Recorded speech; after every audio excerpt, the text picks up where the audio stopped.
As-salamu alaykum, que las paz y las bendiciones de Dios sean con todos ustedes. Bismillahirrahmanirrahim, en el nombre de Dios, el más clemente, el más misericordioso. Todas las alabanzas son para Dios, enaltecido sea. Y que la paz y las bendiciones de Dios sean sobre su mensajero Muhammad, sobre su familia y sus compañeros, y sobre todo aquellos que siguen su ejemplo hasta el día de la resurrección. Agradecemos al Colegio Liceo Parroquial San José y principalmente al profesor Camilo Prieto por su cordial invitación. Me presento, soy la hermana María José, directora de Asalam de Colombia, de Mujeres Musulmanas Colombianas.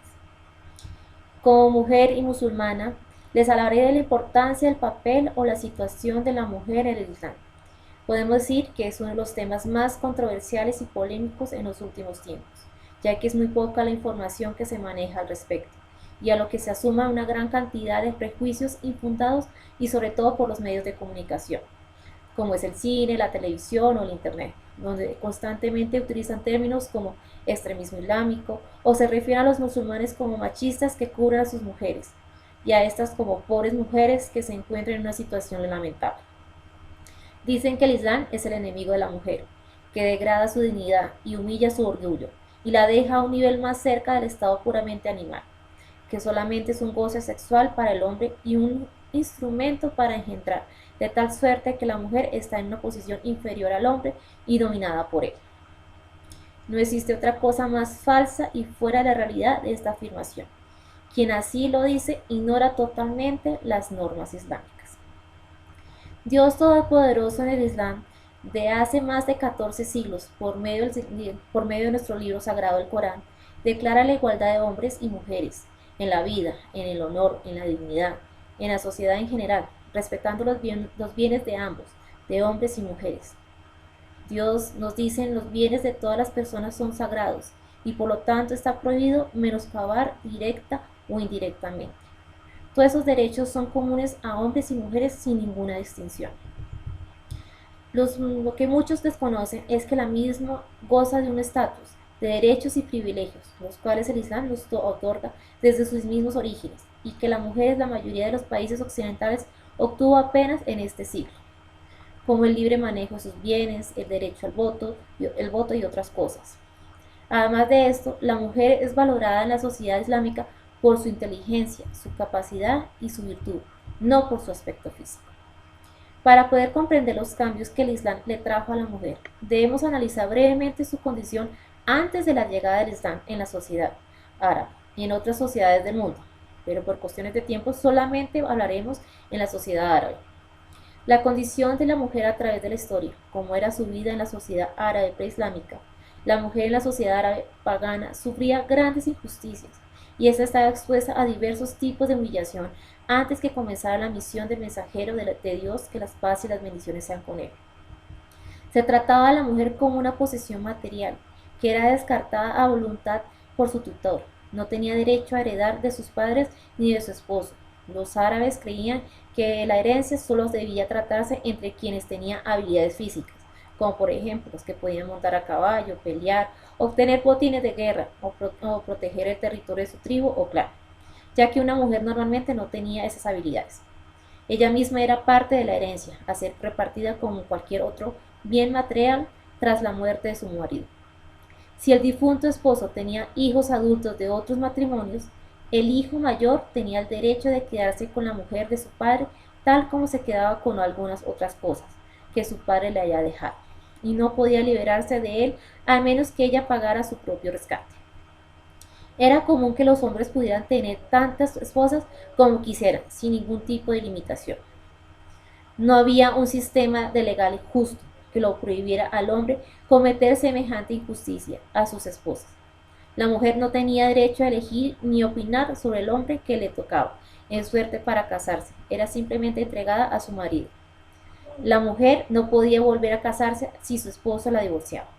En Arabia, durante la era preislámica, era común que los padres se disgustaran y llegaran a enojarse al extremo con el nacimiento de una niña, a tal punto que muchos lo consideraban como una maldición de Dios. Enaltecido sea. Describe cómo un padre recibía la noticia del nacimiento de una niña. Cuando se le anuncia a uno de ellos el nacimiento de una niña, se refleja el rostro de la aflicción y la angustia. Por lo que se ha anunciado, se esconde de la gente avergonzando y sin duda si la dejara vivir a pesar de su deshonra o en la enterrada viva. Qué pésimo lo que hace. Corán, Sura 16, Aleya 58 y 59. La mujer no podía ni siquiera ejercer alguno de sus derechos básicos, como por ejemplo comer ciertos alimentos que solo estaban permitidos para los hombres. Dios, enaltecido sea, registra en esto en el Sagrado Corán y decía: lo que se encuentra en el vientre de estos ganados, refiriéndose a la cría, es exclusivamente para nuestros varones, y está vendado a nuestras esposas. Si una de sus crías nace muerta, entonces ambos, hombres y mujeres, pueden comer de ella. Corán, Sura 6, Aleya 139. El odio a las niñas bebés llevaba a los árabes a enterrarlas vivas.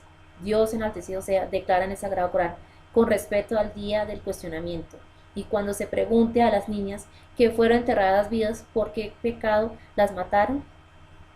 Corán, Sura 81, Aleya 8 al 9. Algunos padres también enterraban vivos a sus hijos si tenían lepra, eran discapacitados o nacían con algún defecto. Dios expresa en el Sagrado Corán: no matéis a vuestros hijos por temor a la pobreza. Nosotros somos quienes les sustentamos y a vosotros también. Matarles es un pecado gravísimo. Corán, Sura 17, Aleya 31. El único honor que se le brindaba a la mujer durante la preislámica era la protección de su persona, familia y tribu, y la venganza contra aquellos que la humillaran o la deshonraran. De todos modos, lo que hacía más es por demostrar su orgullo, dignidad y el honor de su tribu, que por brindarle cuidado a la mujer.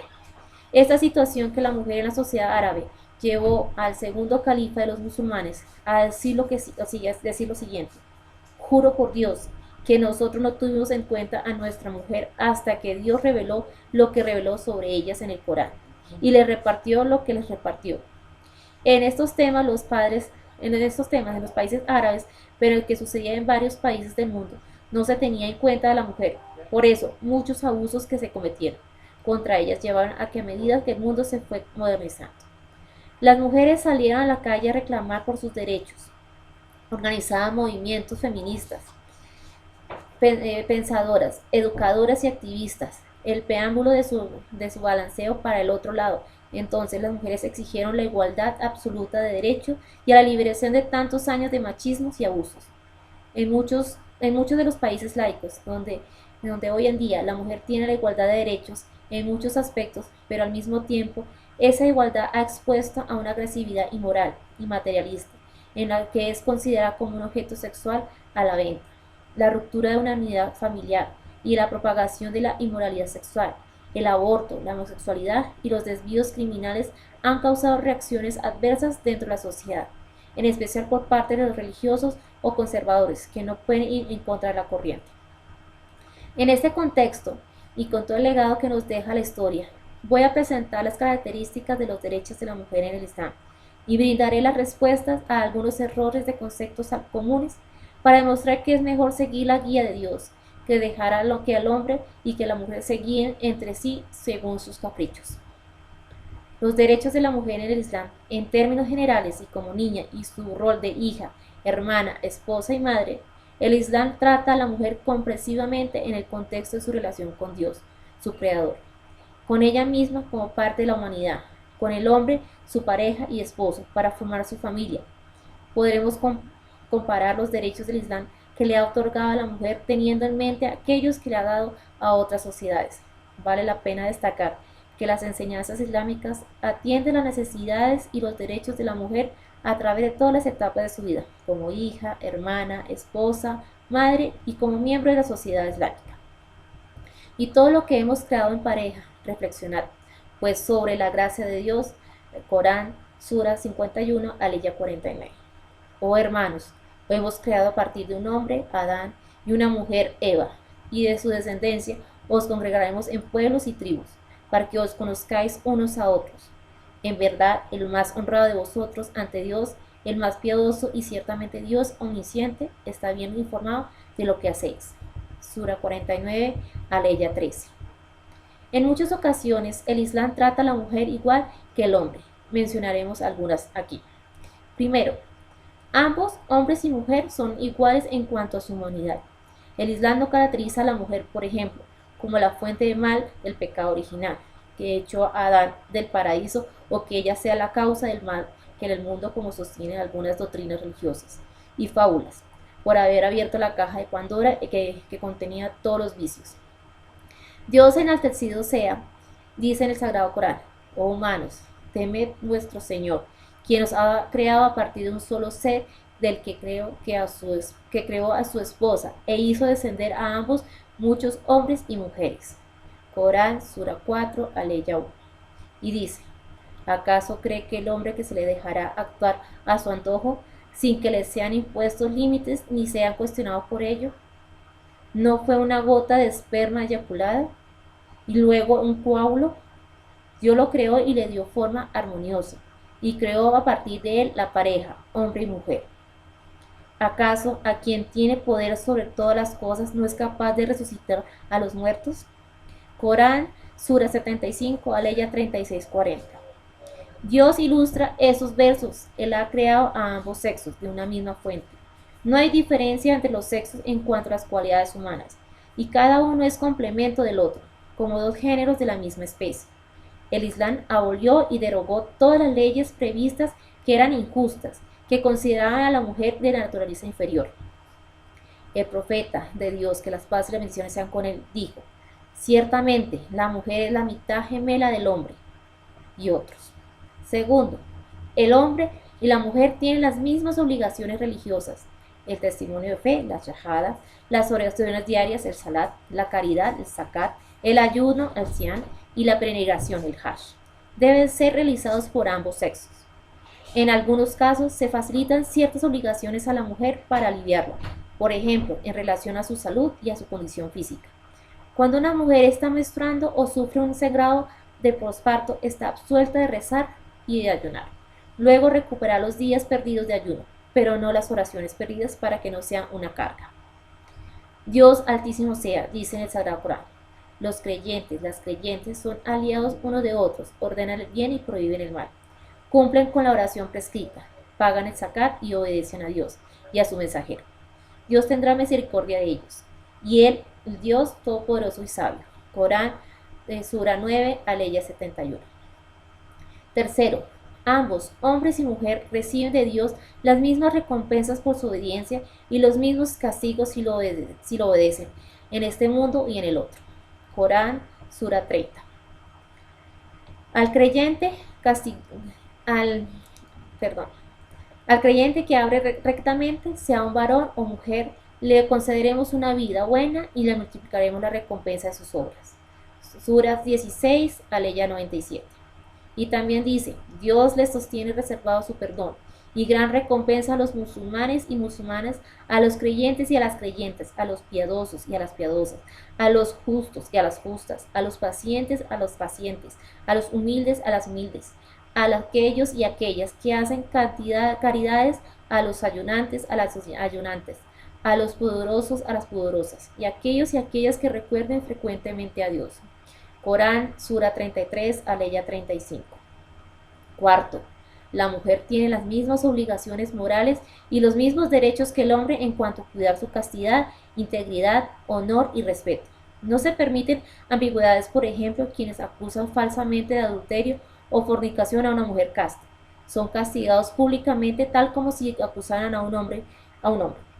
Dios, el Altísimo sea, dice en el Sagrado Corán: y a quienes difamen a mujeres decentes, acusadlas de fornicadores o adúlteras, no presente 4 testigos de ello, aplicarles 80 azotes, y nunca más aceptéis su testimonio. Ellos son los descarriados. Corán, Sura 24, Aleya 4. Quinto, al igual que el hombre, la mujer está calificada y puede realizar cualquier transacción comercial o financiera según la ley islámica. Una mujer puede tener, comprar, vender o realizar cualquier transacción sin el consentimiento de su tutor y sin imponerle ninguna restricción o limitación. Sin duda, este es un concepto que a algunas sociedades modernas no se aplica. Sexto, el Islam indica que un hombre que honra, respeta y trata a una mujer con justicia posee un corazón sano y tiene una personalidad correcta, mientras que a un hombre que maltrata a una mujer se le considera inocuo, y desmerecedor de respeto. El profeta de Dios, que las paz y bendiciones dijo con él, dijo: el más completo de los creyentes es aquel que tiene el mejor carácter. El mejor de vosotros es el que trata bien a sus mujeres. Séptimo, el Islam le otorga a la mujer los mismos derechos que el hombre en cuanto a la educación. Es una tradición transmitida por el profeta de Dios, que las paz y las bendiciones sean con él. Dijo: buscar el conocimiento es una obligación de cada musulmán, es decir, hombre o mujer. Los sabios del Islam concuerdan en la palabra musulmán, utilizada en la revelación. Se refiere al hombre y a la mujer. Es decir, que el Islam le otorga a la mujer el mismo derecho de educarse que el hombre para entender sus obligaciones religiosas y sociales y para criar a sus hijos según sus enseñanzas del Islam. Por supuesto que la mujer tiene ciertas obligaciones en la crianza de sus hijos, dadas sus habilidades innatas, y que el hombre tiene obligaciones complementarias en cuanto a financiar y proteger y mantener a la familia. Debido a que él es el más fuerte de la familia, se le carga con las mayores responsabilidades. El profeta, las paz y las bendiciones con él, dijo: quien se haga cargo de 3 hijas mujeres, la eduque bien, la case y la trate con buenos modales, tendrá su recompensa en el paraíso. Sobre las esclavas, el profeta, las paz y las bendiciones con él, dijo: quien tenga una esclava mujer y la eduque con buen comportamiento, le enseñe el bien, la libere y luego se case con ella, tendrá doble recompensa. Octavo, el hombre y la mujer contienen obligaciones y responsabilidades similares para reformar y corregir la sociedad para mejorarla. Ambos comparten la responsabilidad de incentivar al bien y prohibir al mal. Dios dijo: los creyentes, las creyentes son aliados uno de otros, ordenan el bien y prohíben el mal, cumplen con la oración prescrita, pagan el zakat y obedecen a Dios y a su mensajero. Dios tendrá misericordia de ellos, y el Dios Todopoderoso sabio. Corán, Sura 9, aleya 71.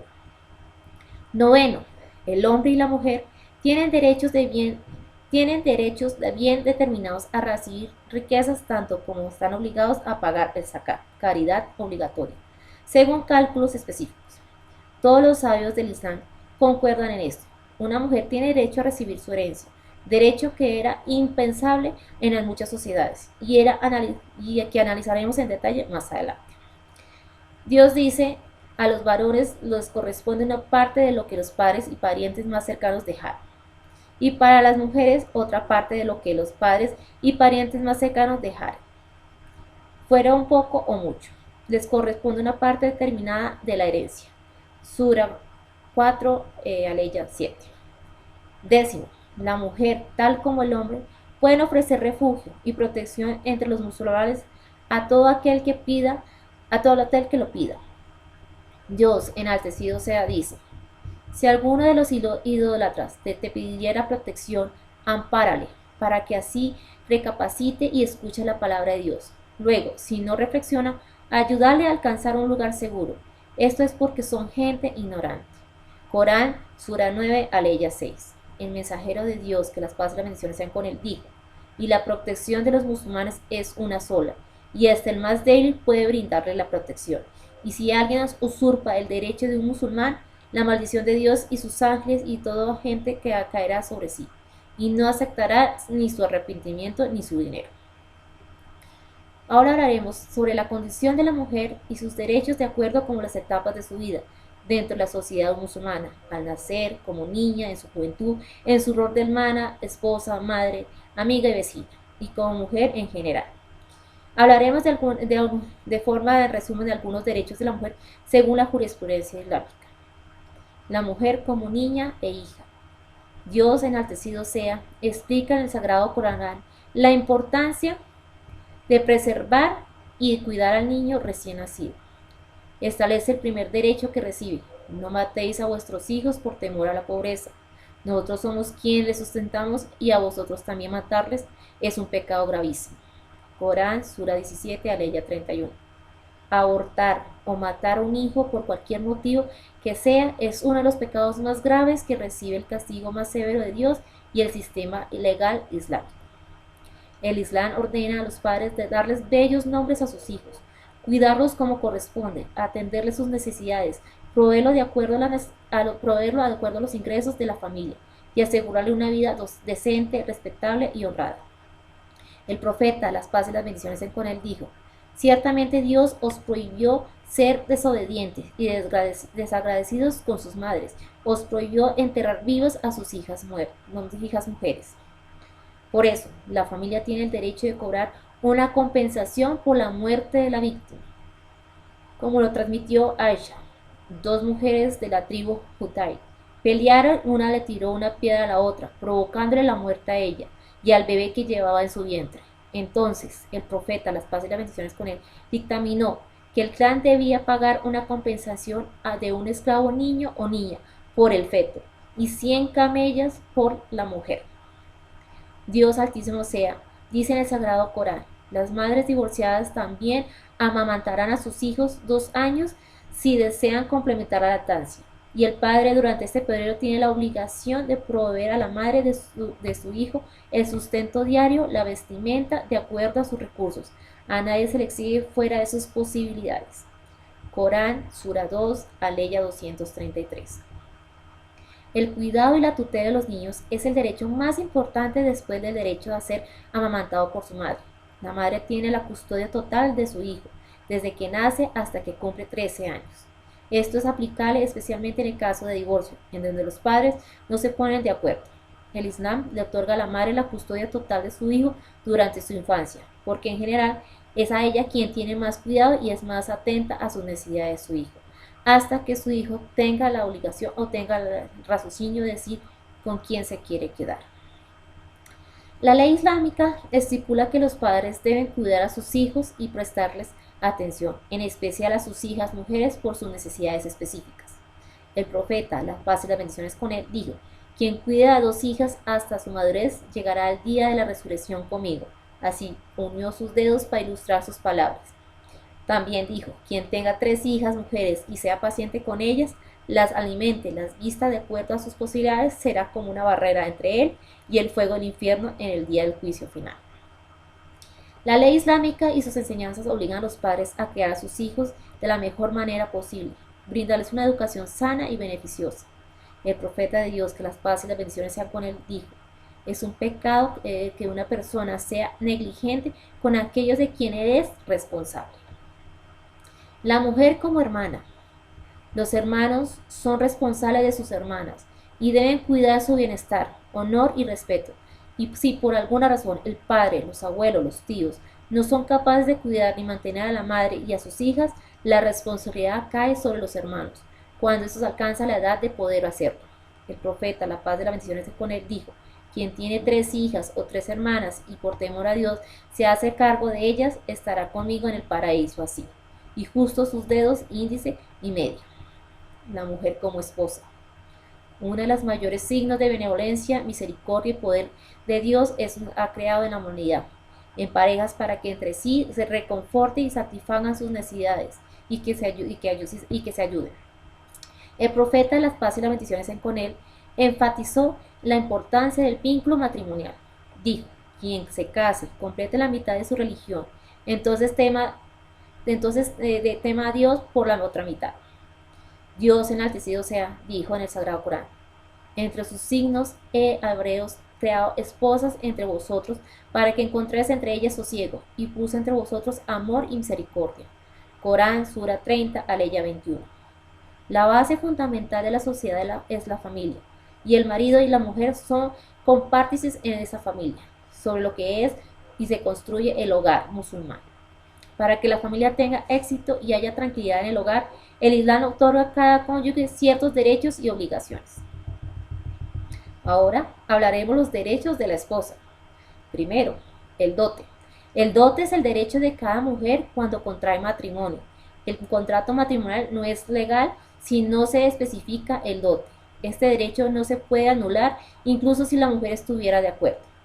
El dote le pertenece a la mujer y tiene la libertad de hacer con ella lo que quiera. Dios dice en el Corán: dad a vuestras mujeres su dote con buena predisposición. Corán, Sura 4, Aleya 4. El esposo no puede quitarle el dote ni parte de ella si después de un tiempo decide divorciarse de la mujer. Dios dice en el Corán: si queréis cambiar de esposa, divorciando o lo que tenéis para casaros con otra, haciéndole dado un dote custodioso. No pretendéis recuperar nada de la misma. ¿Acaso queréis cometer una injusticia? ¿O pretendéis que os devuelva lo que habéis dado después de haber compartido la mitad y de haber concertado un pacto firme? Corán, Sura 4, aleya 20 al 21. Esta ley indica significativamente lo sagrado que son los votos matrimoniales y lo íntimo de la relación, como así también el derecho que tiene la mujer a quedarse con el dote en caso de divorcio. Dios enaltecido sea, dice en el Sagrado Corán: oh creyentes, no es lícito lo tomar a las mujeres como objeto de herencia, ni impedirles o forzarles a que vuelvan a casarse, para recuperar parte de lo que hayáis dado, salvo que cometieran adulterio. Tratad bien a vuestras mujeres en la convivencia, y si algo de ellos os disgusta, es posible que Dios haya decretado a pesar de esto un bien para vosotros. Corán, Sura 4, aleya 19. Esta ley garantiza la justicia y los derechos de la esposa, aun si su marido no está completamente conforme con ella. Eso también, esto expresado como el dicho profeta, las paz y las bendiciones sean con él: un hombre es creyente y no debe odiar a una mujer creyente, a su esposa. Si alguna característica suya la disgustara alguna otra, como la manutención, el marido tiene la obligación de darle a su mujer un sustento honrable y suficiente acorde a sus posibilidades. Dios dice en el Corán que el pudiente mantenga a su familia según sus medios, y aquel cuyo sustento sea limitado y que lo haga acorde a lo que Dios le haya prohibido. Y Dios no existe a nadie como encima de sus posibilidades. Y ciertamente, luego de toda dificultad, Dios enviará un alivio. Corán, Sura 65, aleya 7. Si un hombre tiene los medios económicos para mantener bien a su familia y se negara a hacerlo, la mujer tiene derecho a tomar lo que corresponderá para satisfacer sus necesidades y la de sus hijos, evitando malgastar el dinero en extravagancias. Si el marido pasara por un periodo de escasez financiera y le fuera imposible cubrir los gastos de su familia, o la alejara de ella por un largo tiempo y su esposa fuera perjudicada por su ausencia, la mujer puede pedir anulación del matrimonio, según los veredictos de la jurisprudencia islámica. El profeta, las paz y las bendiciones sean con él, explicó que este derecho: temer a Dios en los asuntos relacionados a tu mujer, porque has hecho un juramento ante Dios y has legitimado tus relaciones íntimas con ella por la palabra de Dios, tus derechos que a nadie que tú no desees entre tu casa se sienten en tu cama o almohadones. Si esto sucediera, entonces puedes reprenderla, y su derecho es como si tú la alimentes y la vistes dentro de sus posibilidades. La justicia y equidad. El hombre, el que ha casado con más de una esposa, deberá actuar con justicia y equidad con ellas. Esto incluye su obligación de proveerles alimentos, vestimenta, vivienda y pasar su tiempo y tener intimidad con ellas. Dijo: si tenéis no ser equitativos con los dotes de las huérfanas, entonces casaos con otras mujeres que no os gustéis, 2 o 3 o 4. Pero si teméis no ser justos, casaos con una sola, o recurrir a vuestras esclavas. Esto, casarse con una sola mujer, es lo más recomendable para evitar cometer alguna injusticia. Corán, Sura 4, aleya 3. El profeta, las paz y las bendiciones de Dios, dijo: quien tenga 2 esposas y favorezca a una sobre la otra, llegará el día de la resurrección con uno de sus lados caído. Esto indica que el hombre debe ser justo y equitativo con sus esposas. Se le advierte sobre el castigo de la parálisis y la desformación que sufrirá la de la otra vida, tal como la deforma de los derechos de la mujer en esta vida. Es ilegal que un hombre maltrate a su esposa con cualquier tipo de abuso, dificultad, acoso, carga indebida o insulto. Protección y preservación. El marido debe proteger de la mejor manera posible a su mujer y a sus hijos y prevenirlos de posibles daños o situaciones inmorales. Dios, enaltecido sea, dice: oh creyentes, guardaos a vosotros mismos y a vuestras familias del fuego, cuyos combustibles serán los hombres y las piedras, y que habrá ángeles violentos y severos que no desobedecen a Dios en lo que les ordena, sino que ejecutan cabalmente sus órdenes. Corán, Sura 66, aleya 6. La compañía, el cuidado y las relaciones íntimas, el marido debe vivir con su esposa honradamente, con respeto y buenos modos. Debe mantener su apariencia decente, limpia y aceptable cuando se le relaja en su hogar, tal como le gusta encontrar a su mujer, ya que debe existir entre ambos respeto y decencia. El profeta de Dios, las paz y las bendiciones sean con él, dijo: el respeto, el más completo de los creyentes, el que tiene mejor carácter, y el mejor de vosotros, el que trata bien a sus mujeres. El hombre está obligado por la ley islámica a cumplir los deseos sexuales de su esposa y satisfacer sus deseos para evitar que intente cometer ilícito. Perdón, voy a ponerlo aquí. Listo. Una esposa, como toda mujer, tiene una gran necesidad de ser amada y valorada, que la tengan en cuenta, de cumplir sus deseos físicos naturales. El hombre el Islam prohíbe al que un hombre se dedique a realizar actos físicos de adoración como rezar o ayunar al extremo, que deje de atender las necesidades físicas, sexuales y sociales de su esposa. El esposo deberá consultarle a su mujer sobre las decisiones importantes en relación a su hogar, a sus hijos y otros temas en común. No es aconsejable que el hombre imponga una decisión sobre la familia sin escuchar la opinión de su esposa. El hombre está obligado a ser bueno, atento y cuidadoso con su esposa. Debe tratarla con honestidad, decencia, paciencia y cuidado, considerando su naturaleza. A la mujer le agrada que la amen y que la cuiden. Su esposo debe demostrar afecto, amor, aprecio, cuidado y consideración. El sistema de divorcio en el Islam está diseñado para proteger los derechos e intereses de la mujer y para dar una amplia oportunidad a la reconciliación de la pareja. La mujer como madre. Dios, el misericordioso, reiteradas veces enfatiza los derechos de los padres en general y de la madre en particular. Dice en el Corán: tú, Señor, has ordenado que nos adoréis sino a Él y que hacéis benévolos a nuestros padres. Y si uno de ellos, o ambos, llegan a la vejez, no seáis insolentes con ellos y ni siquiera les digáis uff, y hábleles con dulzura y respeto. Corán, Sura 17, aleya 23. En esta ley se ubica el derecho de los padres al mismo nivel de la importancia de la oración de Dios, y todos los eruditos en el Islam que concuerdan que los derechos de los padres son importantes en todos los demás, excepto Dios. Se debe obedecer a los padres aunque a nadie más. Esto implica que la esposa debe ser humillada o insultada de ningún modo, solo que los padres tienen la prioridad de obediencia, entre otras condiciones, que ellos no desobedezcan a Dios y a su profeta, que las paz y las bendiciones sean con él. El Islam ordena a los hijos y a las hijas tratar a sus padres con amabilidad y obediencia, cuidado y estar predispuestos a ayudar a sus padres en las tareas del hogar.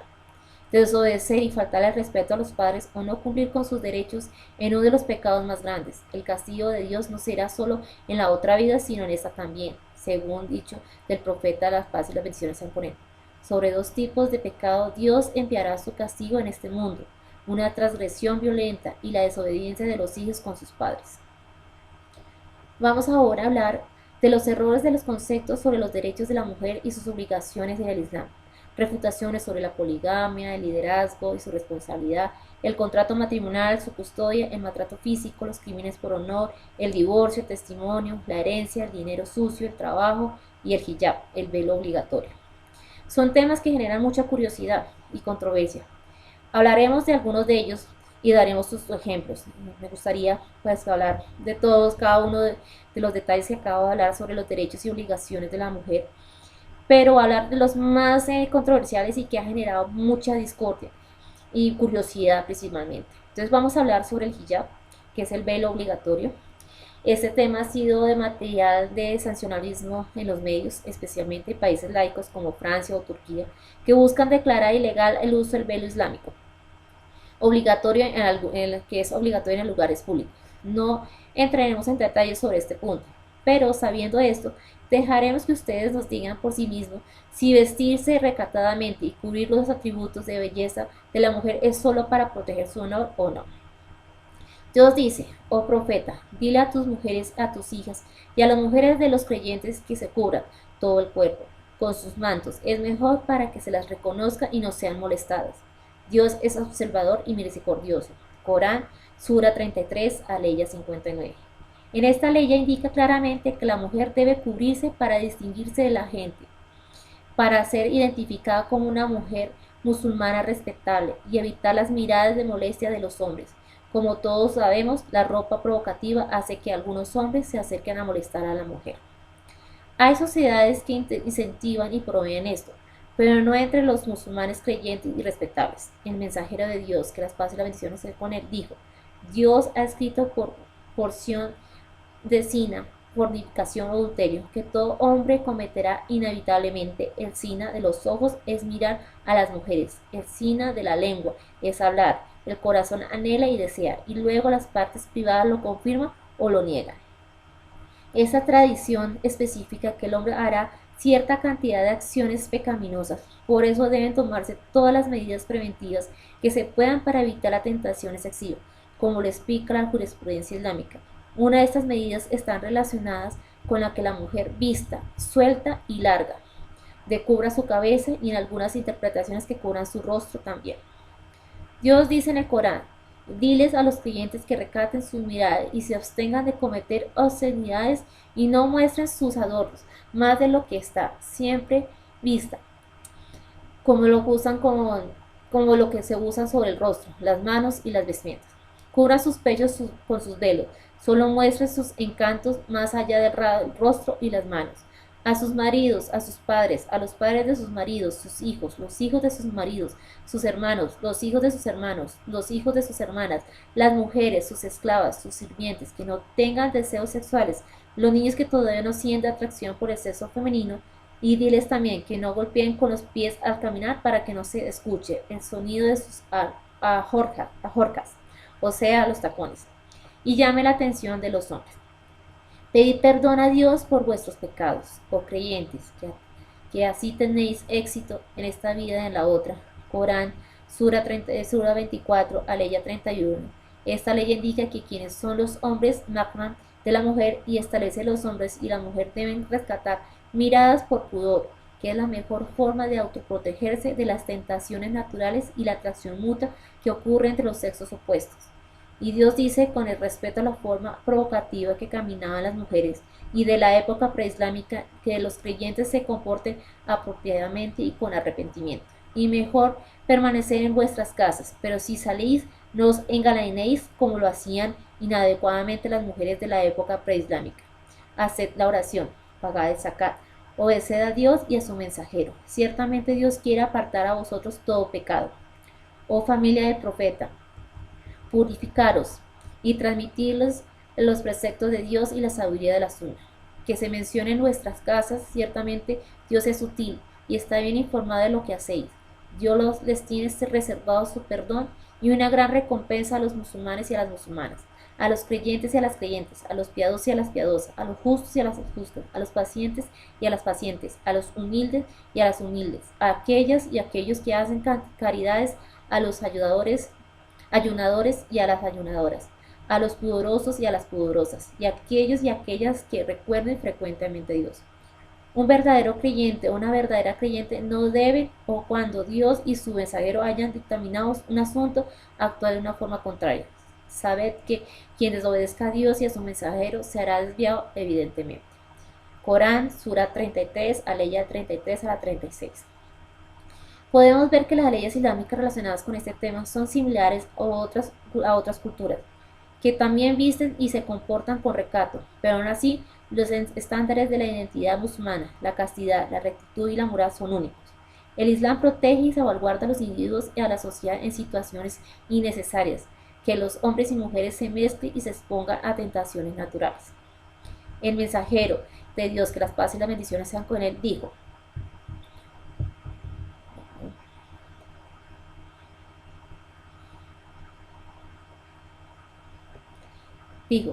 ciertamente cada religión tiene una característica en particular, y la característica del Islam es el haya, modestia, timidez y recato. Ahora bien, vamos a hablar de un tema que también genera mucha curiosidad, que es la poligamia en el Islam. Entonces vamos a explicar un poquito. Ese tema es estar casado con más de una mujer al mismo tiempo. Es una práctica tan antigua como la historia del hombre y la ley islámica lo permite. La poligamia también era aceptada en otros pueblos, tales como los antiguos hebreos, egipcios, griegos, persas, asirios, japoneses, hindúes, rusos y germanos. Todos esos pueblos aprobaron y practicaban la poligamia. El Antiguo y Nuevo Testamento son los primeros en la lista de los libros religiosos que legalizaron y practicaron la poligamia. Muchos de los profetas de Dios antes de Muhammad, que las paz y las bendiciones sean con él, tuvieron varias esposas. El profeta Abraham tuvo 2, el profeta Jacob tuvo 4, el profeta David tuvo 99, el profeta Salomón tuvo 700 esposas que eran libres, nobles y 300 más que eran esclavas. La ley del profeta Moisés no especificaba en ningún lado el número de esposas que un hombre puede tener. La poligamia era bien conocida entre las tribus de árabes paganos, mucho antes que llegara al Islam, pero no tenía un límite en cuanto a la cantidad de esposas que un hombre podría tener. Cuando la llegada del Islam y la ley islámica aprobó la poligamia, pero estableció el límite a 4 esposas y se explicaron reglas específicas que regulaban estos matrimonios. Hay muchos dichos sobre el profeta, las paz y las bendiciones sean con él, en donde obligaba a quienes aceptaban el Islam y estaban casados con más de 4 esposas a elegir 4 y divorciarse el resto en forma honrada. Dijo Dios en el Corán: si teméis no ser equitativos con los dotes de las huérfanas, entonces casados con otras mujeres que os gusten, 2 o 3 o 4. Pero si teméis no ser justos, casados con una sola, o recurrid a vuestras esclavas. Esto de casarse con una sola mujer era lo recomendable para evitar cometer alguna injusticia. Corán, Sura 4, Aleya 3. Veamos en esta ley que se estipula una estricta justicia en el trato para evitar cualquier daño que perjudique a su mujer como condición para quienes quieran contraer más de una esposa. El mensajero de Dios, que las paz y las bendiciones sean con él, advirtió sobre el favoritismo cuando dijo: quien tenga 2 esposas y favorezca una sola sobre la otra, llegará el día de la resurrección con uno de sus lados caído. La justicia es un contexto que se explica a los aspectos materiales como los gastos, la división justa de los bienes, los regalos, el tiempo que se pasa con cada esposa, etc. En cuanto a los aspectos emocionales como el amor o la predilección por una de las esposas, no podemos negar que el hombre no tiene control sobre el corazón y las emociones, ya que son sentimientos involuntarios. Un hombre impotente no debería casarse, ya que nunca podrá cumplir con el requisito básico del matrimonio. Quien sabe con certeza que no es capaz económicamente de mantener a otra esposa y otro hogar, no debe casarse con una segunda esposa. Del mismo modo que un soltero debe ganarse la vida para poder mantener en el futuro a una esposa e hijos. Dios dijo, con regla general: quien no cuenten con los recursos suficientes para casarse, que tenga paciencia y abstengan de mantener relaciones prematrimoniales, hasta que Dios les provea los medios para que ello con su gracia. Corán, Sura 24, Aleya 33. Veamos algunas condiciones en que la poligamia es una buena solución para los problemas que ocurren en cualquier sociedad, y cómo la poligamia está a favor de la mujer y no en su contra. A continuación mencionaremos algunas situaciones que la monogamia puede llevar a la promiscuidad y a la prostitución o al divorcio. Primero, si una mujer es estéril y el marido quiere tener hijos y tiene que divorciarla para casarse con otra mujer, o puede seguir casado con ella y tomar otra esposa y darle a ambas sus derechos de esposas legítimas. Segundo, si una mujer sufre una enfermedad crónica por la que no puede tener relaciones maritales con su marido, debe casarse con otra mujer y seguir casado con la primera para cuidarla, honrarla y mantenerla, o debe divorciarla de ella.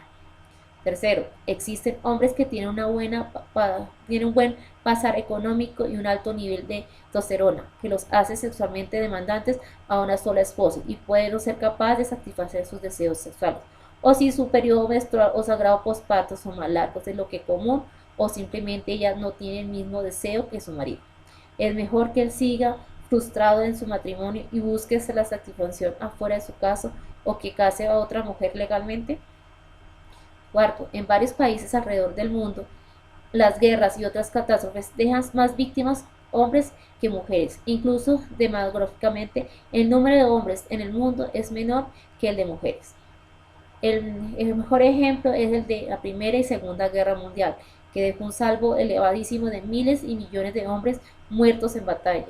En estos casos, si un hombre tuviera una sola mujer, ¿cuál sería su destino tras la muerte de su esposo al quedarse sin una forma ilícita de satisfacer sus necesidades sociales, económicas y sexuales? Algunas mujeres pueden optar por complacer sus deseos sexuales en forma ilícita a través de factores que desestabilizan a la sociedad, tales como la fornicación, el lesbianismo o la prostitución. La gran cantidad de mujeres solteras o sin familiares que las cuiden o sin alguna de las que las proteja, sus intereses es uno de los factores que ayuda a difundir la corrupción y las relaciones ilícitas en la sociedad. ¿Qué es mejor para la sociedad? Que para la mujer que está sola, desprotegida, seguir sola y sufrir con sus consecuencias o aceptar ser la segunda esposa de un hombre honesto y protector. Según la ley islámica, una segunda o una tercera o cuarta esposa goza de los mismos derechos y privilegios que la primera, sin sufrir una pizca de injusticia o deshonra. La poligamia en la sociedad islámica está limitada a 4 esposas, con sus respectivos contratos matrimoniales y testigos. El hombre debe cargar con todos los gastos y responsabilidades de sus esposas y de los hijos que nazcan de estos matrimonios. Todos los hijos son legítimos y deben ser educados y cuidados bajo la responsabilidad de ambos padres. Pero bueno, aclaremos varias cosas que se puedan llevar a cabo de la poligamia. Primero, ser un hombre justo, que tenga dinero para sostener a una, 2 o 3 o las 4 esposas, de darle a todas por igual e incluso en sus sentimientos. Segundo, en caso de viaje y que no pueda viajar su primera esposa, es recomendable que después de los 6 meses se case con otra mujer, pero con el consentimiento o permiso de la primera esposa. Tercero, por enfermedad de la primera esposa y por cuidado de los hijos, tener otra esposa. Cuarto, por protección, esto es donde más se ha practicado más la poligamia para proteger a las mujeres que quedaban viudas con hijos en tiempos de guerra. Quinto, pero hoy en día es muy raro que un hombre tenga varias esposas, ya que es muy difícil cumplir con todos los derechos que la mujer se merece. Por último, vamos a hablar del rol del tutor legal y el contrato matrimonial. La jurisprudencia islámica es uno de los requisitos para realizar un segundo matrimonio, que es esa mujer que esté completamente de acuerdo. El profeta, las paz y las bendiciones con él, dijo: una mujer divorciada o viuda no puede contraer matrimonio hasta que se le consulte, y tampoco la virgen puede casarse hasta que dé su consentimiento. Dijeron: ¿Y cómo expresa su consentimiento, oh mensajero de Dios? Dijo: con su silencio, por vergüenza. Si una mujer es obligada a aceptar un matrimonio no deseado, tiene derecho a presentar su caso ante un juez musulmán que le pueda anular el casamiento. Otro requisito es que ella no se entregue al matrimonio sin un tutor legal. Si no viviera su padre, puede actuar como tutores en su asunto su abuelo, tío, paterno, su hermano, su hijo mayor o el gobernante del Estado Islámico, para asegurar que se respeten los derechos de la mujer y para firmar el contrato matrimonial junto a ella. El rol del tutor es asegurarse de que el novio sea sincero, que los detalles del contrato, como el dote, los testigos, y que ella esté totalmente de acuerdo con todas las medidas que se tomen para proteger sus derechos de la mujer y para respetar el matrimonio. No hay matrimonio sin un tutor legal. Como hemos mencionado, en los derechos de las hijas, sea virgen o no, la mujer tiene derecho de aceptar o rechazar libremente cualquier oferta de matrimonio. El rol del tutor es simplemente el de proteger sus intereses. El hecho de que el gobernante sea su tutor para asegurar que todo esté en orden y que no se le cometan injusticias y refuerza lo sagrado del contrato matrimonial y la inviolabilidad de los derechos de la mujer en el Islam. Pero a pesar de todo lo dicho y todos los beneficios y derechos que tiene la mujer musulmana en el Islam, hoy en día ha de luchar no contra el Islam, sino contra todos aquellos que la priven de los derechos que el Islam le otorga, y también de insistir a sus gobiernos para que apliquen correctamente la ley islámica, y así una mujer pueda ocupar esa posición a que el Islam la elevó ya hace 14 siglos. de llevar el mensaje del Islam y mostrar el papel que cumple, quitando todos los estigmas negativos que promulgan los medios de comunicación. No juzguemos apresuradamente al Islam por el comportamiento y la actitud de ciertos grupos de musulmanes que, que lamentablemente usan al Islam para encubrir los crímenes personales que cometen. Que existen muchos individuos que se llaman ser musulmanes y solo por ser pronunciado o que pronuncia no hay Dios más que Dios y Mohammed es su siervo y el mensajero, pero lo llevan a cabo sus deberes islámicos ni muestran un compromiso sincero con el Islam. Es necesario buscar una buena fuente de información sobre el Islam y no dejarse llevar por lo que difunde una adoración y una práctica falsa. Dios dijo en el Sagrado Corán: no está permitido forzar a nadie a creer. La guía se ha diferenciado del desvío. Quien se aparte de Satanás y crea en Dios se habrá aferrado al asidero más firme, el Islam, que nunca se rompa. Y Dios es omnisciente, omnisciente. Corán, Sura 2, Aleya 256. Así que los invito a que conozcan un poco más de lo que quienes somos los musulmanes y que investiguen si lo que dicen es cierto. No nos quedemos con lo que escuchamos y aclararemos todas las dudas que tengamos. Asalam de Colombia, mujeres musulmanas colombianas, estamos para servirles y colaborarles en lo que necesiten. Dios los bendiga. Todas las alabanzas son para Dios, enaltecido sea, y que la paz y las bendiciones de Dios sean sobre su mensajero Muhammad, sobre su familia y sus compañeros, y sobre todo aquellos que siguen su ejemplo hasta el día del juicio final. Muchas gracias. As-salamu alaykum, que las paz y las bendiciones de Dios sean con todos ustedes.